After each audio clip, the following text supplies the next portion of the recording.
तसं पाहायला गेलं तर वेळापूर माळशिरस तालुका आणि बरेचसे तालुके जे ह्या महामार्गाला जोडले जाणार आहेत हे सगळे लँडलॉक्ड तालुके आहेत.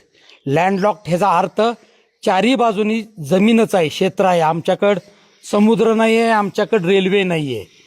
तरी आमचा हा आमची एक ही मेन लाईन ठरू शकणार आहे या शक्तिपीठ महामार्गाची, जेणेकरून आमचे जे काही इथं शेती उत्पन्न होणार आहे उत्पादन ते आम्हाला बाहेर पाठवायला अतिशय ह्या महामार्गातनं सोपं जाणार आहे.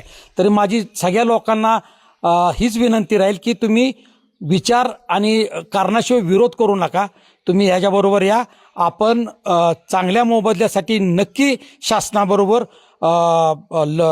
हे करूया, मागणी करूया. वाटल्यास लागल्यास आपण मुख्यमंत्र्यांपर्यंत जाऊ आणि ह्या प्रश्नात काही कोणाला कमी मिळत असतील पैसे, कारण काही ठिकाणी कसं झालेलं साहेब की काही ठिकाणी तुमचं जे रेडी रेकनर आहे त्या गावचा तो दरच कमी आहे.